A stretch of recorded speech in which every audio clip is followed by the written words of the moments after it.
सार लह जाए सहारा बेसहारन जा के रुखण दो बार तोरिय ऐबदारन जा सार लह जाए सहारा बेसहारन जा के रुखण दो बार तोरिय ऐबदारन जा पार कर बेड़ो ही खातिर जो खुदा जे वास्ते पार कर बेड़ो ही खातिर जो खुदा जे वास्ते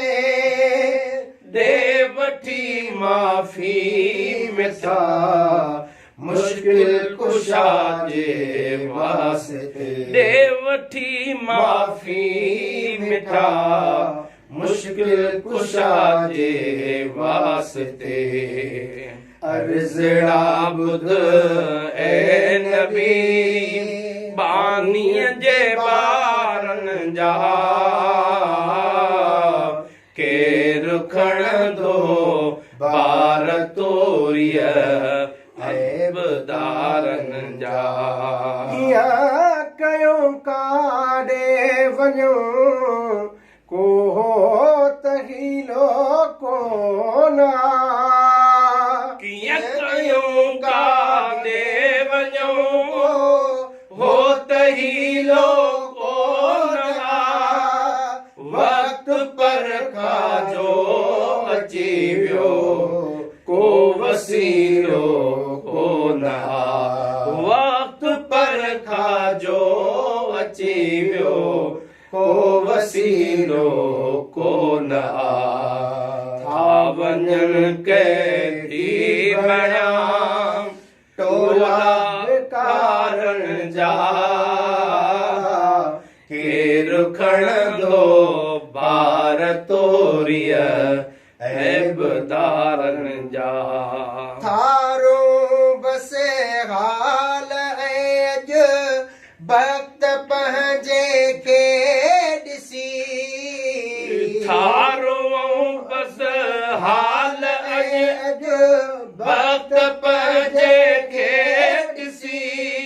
पर खिलूं था सोण मदनी तख्त तुंहिंजे खे ॾिसी पर खिलूं था सोण मदनी तख्त तुंहिंजे खे ॾिसी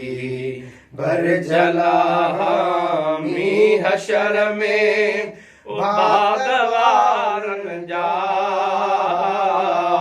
के रुखण दो बार तोरिय ऐबदारन जा सार लह जा है सहारा बेसहारन जा के रुखण दो बार तोरिय ऐबदारन जा नेक बाना वया छुटी पर कोझड़ा काॾे वञ नेक बाना वया छुटी पर कोझड़ा काॾे वञ दाद दिलबर कोन थे दफ्तर खणी जा ॾे वञ दाद दिलबर कोन थे दफ्तर खणी जा ॾे वञ ज़िलज़िलन में मोह फिटी विया तन वीचारन जा के रुखण दो बार तोरिय ऐबदारन जा सार लह जा है सहारा बेसहारन जा के रुखण दो बार तोरिय ऐबदारन जा महेश सनागर या नबी सल्लल्लाहु ही महेसर आसनागर या नबी सल्लल्लाहु खौफ तो दे नथम ए खुदा जा लाडला खौफ तो दे नथम ऐ खुदा जा लाडला तुझी दामन में हूंदा तुझी दामन में हूंदा हथ हज़ार जा केर खणंदो बार तोरिया इबदारन जा सार लहजा है सहारा बेसहार जा केर खणंदो बार तोरिया